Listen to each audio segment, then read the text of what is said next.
पटना के गाय घाट स्थित चैतन्य मंदिर का अपने आप में एक अलग इतिहास है। कहते हैं यह मंदिर अति प्राचीन मंदिर है और चैतन्य महाप्रभु जब गया में पिंडदान करने आए थे तब वे यहाँ रुके थे। कहते हैं कि बिहार के लिए यह मंदिर एक धरोहर के रूप में भी जाना जाता है और पिछले कई सालों से मंदिर के मठ की 39 कट्ठा जमीन पर अपने ही परिवार के रवि गोस्वामी उर्फ सदानंद गोस्वामी और गौरव गोस्वामी के बीच इसी जमीन को लेकर विवाद चल रहा है। आज प्रेस कॉन्फ्रेंस के माध्यम से पत्रकारों से बात करते हुए रवि गोस्वामी ने कहा कि मंदिर की सुरक्षा को लेकर लिखित शिकायत के बावजूद पुलिस प्रशासन साथ नहीं दे रहा है, जिसके वजह से भूमाफिया मठ की जमीन पर कब्जा करने को लेकर हर हथकंडा अपना रही है, जहां हमारे पूरे परिवार पर जान जाने का खतरा भी मंडरा रहा है। वहीं मौजूद पटना सिटी के समाजसेवी राम जी योगेश ने कहा कि 145 धारा लगने के बावजूद भूमाफिया के द्वारा मठ की जमीन पर अवैध निर्माण करने की कोशिश हमेशा की जा रही है, जबकि पुलिस प्रशासन सुरक्षा देने के बजाय मठ के सेवायत रवि गोस्वामी के लोगों को ही हड़काती है। वहीं दूसरी ओर गौरव गोस्वामी भी पूरे मामले पर पत्रकारों को बताया कि मेरे ऊपर जितने भी आरोप लगाए गए हैं सब बेबुनियाद है। उन्होंने कहा कि जो लोग भूमाफियाओं की बात कर रहे हैं वे लोग खुद भूमाफियाओं के चपेट में आ गए हैं। उन्होंने रवि गोस्वामी पर आरोप लगाते हुए कहा कि रवि गोस्वामी के अनुसार अगर इस जमीन की खरीद बिक्री नहीं की जा सकती है तो वह खुद मठ की 11 कट्ठा जमीन किसी बिल्डर को रजिस्टर्ड एग्रीमेंट कैसे कर दिए और किसी के कह देने से कोई अपराधी नहीं हो जाता है या अपराधी मामले नहीं दर्ज हो जाते हैं। रवि गोस्वामी खुद जमीन बंटवारा के बाद भी हमारे हिस्से की जमीन को कब्जा कर लिए हैं, जिसे लेकर हमारे ऊपर वर्ष 2018 में गोली चली थी। हालांकि पूरा मामला कोर्ट में है और हमें न्यायालय पर पूरा भरोसा है। हम लोग को प्रेस कॉन्फ्रेंस करने का मूल कारण ये है कि मंदिर का विकास जितना होना चाहिए सरकार के नजर में और सरकार के द्वारा वो नहीं किया गया। दूसरा कि मंदिर की सुरक्षा जो होनी चाहिए उस पर भी कभी भी पुलिस का या प्रशासन का कोई दृष्टिकोण नहीं रखा गया। और तीसरी बात कि भूमाफिया है वो इस मंदिर का जो जमीन है उसको वो लोग चाहते हैं कि किसी तरह से इसको हम लोग सेल आउट करते हैं, नकली कागज बना करके कुछ भी करके। कौन लोग हैं उनका नाम थोड़ा बताएंगे? वो लोग इसमें इन्वॉल्व हैं। क्योंकि मैं इस मंदिर के विकास के संरक्षक के रूप में और हमारा कर्तव्य होता है कि हम जो है इसके विकास के लिए जो काम हो सके एक सामाजिक कार्यकर्ता के नाम उसके लिए हम लोग प्रयास कर रहे हैं। उससे संबंधित कागजात भी आपको दे दिया जाएगा। उसमें स्पष्ट है कि वो कौन लोग हैं और उनका किस तरह से यहाँ पर उनके द्वारा जो है गलत किया जा रहा है। प्रशासन के द्वारा करने का कोशिश किया गया था जी, 2 दिन पहले। उसमें फिर क्या कार्रवाई हुई? उसमें अभी तक तो कोई कार्रवाई नहीं हुई है। 112 खाली आया था, सबको हटा के चला गया, कोई कार्रवाई नहीं हुई। लिखित भी नहीं है, फिर भी कोई कार्रवाई नहीं। आपको क्या लगता है?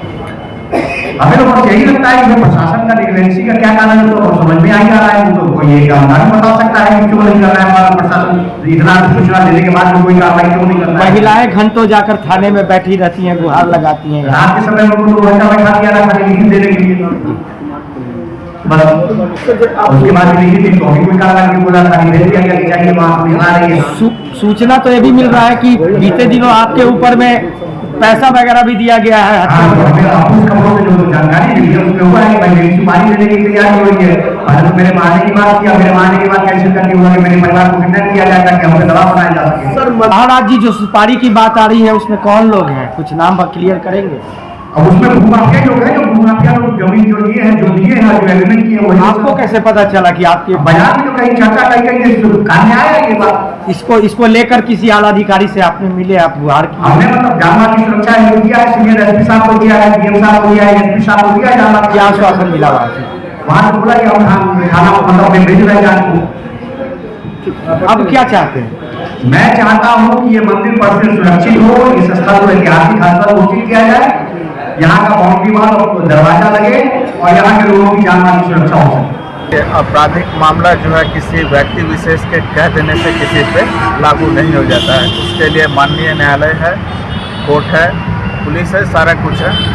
और जहाँ तक भूमाफियाओं की बात है तो शायद आप लोग अभी उस कैंपस में गए होंगे तो देखे होंगे टॉन गेट इंफ्रास्ट्रक्चर करके वहाँ लगा है बोर्ड। ये जो मेरे खिलाफ में जो स्टेटमेंट दिए हैं वो एक्चुअली खुद जो है अपने 11 कट्ठा जमीन का जो है सो बिल्डर के साथ रजिस्टर्ड एग्रीमेंट किए हुए हैं।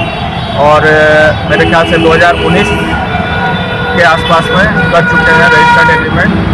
और वो बिल्डर जो है वहाँ पे उस मंदिर और जो हम लोग का ज़मीन है पुश्तैनी, उसमें वो उन्हें बिजनेस कॉम्प्लेक्स बनाना चाहता है। तो आज ना कल जो है तो कोई वहाँ पे रहने लायक स्थिति नहीं बनेगी किसी की भी। और वहाँ पे जो है सो बिजनेस कॉम्प्लेक्स बना देगा तो फिर आदमी रहेगा कहाँ। अगर वहाँ पे रेसिडेंस बनता, मैंने भी बहुत लोगों से बात किया, सारे पार्टनर्स को वहाँ पे जमा किया कि आप लोग रेसिडेंस बनाइए, कितना अच्छा रहता है कि वहाँ पे लोग रहते एक साथ। लेकिन कॉमर्शियल बनाना है और कॉमर्शियल बना के जो है सो ज़्यादा पैसा कमाना है। ये आपके कौन लगते हैं? ये रवि गोस्वामी मेरा भतीजा हुआ। ये पटीदारी मामला? हाँ, पट्टीदारी मामला। आज उन्होंने कहा है कि जमीन लगभग 39 कट्ठा है। अच्छा, 39 कट्ठा में जो है सो मैंने मोहल्ले के कुछ लोगों को बैठा के पंचायत बुला के और आज से 4-5 साल पहले सारे लोगों को एकत्र करके ये कहा कि जब अपना प्रॉपर्टी सबको मिल जाएगा तो सब जो है सो मंदिर को भूल जाओगे। तो सबसे पहले जो है प्रॉपर्टी 3 भाग में नहीं 4 भाग में बटे और मंदिर का हिस्सा जो है सो अभी से क्लियर कर दिया जाए कि कितना रहेगा। तो सामूहिक रूप से ये निर्णय हुआ कि 11-11 कट्ठा तीनों भाइयों के बीच में रहेगा और 5 से 6 कट्ठा नियर अबाउट होता है वो जो है सो मंदिर के नाम से रहेगा। आज उन्होंने इल्ज़ाम लगाया है कि उनके खिलाफ सुपारी दी गई है, आपके नाम से बोल रहे हैं कि उन लोगों ने। सर, मेरे को हंसी आती है, मैं तो खुद गोली खा चुका हूँ उसी कैंपस में। और अगर मैं जाता हूँ अपनी ही ज़मीन पे कुछ भी करने के लिए तो वहाँ पे जो है सो सारे लोग चले आते हैं। एक आश्चर्य लगता है कि घर में बैठ के जुआ खेल रहा था लोग, उस समय कोई कुछ नहीं करने गए, उसका विरोध करने के लिए मैं आया और मैं गोली खाया। तो ये हास्यास्पद बात है कि गोली कब चलाई गई थी आपको? ये लगभग 2018 में। अगर इतना ही धर्म से ज़्यादा प्रेम है तो बेटर है कि सारा चीज़ जो है सो ट्रस्ट को दे दिया जाए। मैं तैयार हूँ उसके लिए, आए सब लोग। अगर धर्म के प्रति इतनी निष्ठा है तो आके जो है सो धार्मिक न्यास बोर्ड को देते हैं, सौंप दें। पहले तो वो कहते हैं कि ये मठ का ज़मीन को ना बेचा जा सकता है ना दान में दिया जा सकता है, फिर आज आप बता रहे हैं कि वो ऑलरेडी उसका रजिस्ट्री कर चुके हैं। जो बोल रहे हैं उनसे पूछना फिर आप लोग का अनिवार्य हो जाता है कि अगर ये ज़मीन ना बेचा जा सकता है ना खरीदा जा सकता है तो फिर बिल्डर के साथ एग्रीमेंट कैसे कर दिया गया। आप क्या चाहते हैं इस मामले में? देखिए, मैं कोर्ट के न्याय के ऊपर जो है सो चल रहा हूँ, अभी तक चला हूँ और आगे भी चलूँगा। कोर्ट जो फैसला लेगा मेरे को मंजूर। मतलब कि न्यायालय पे आपको भरोसा? जी।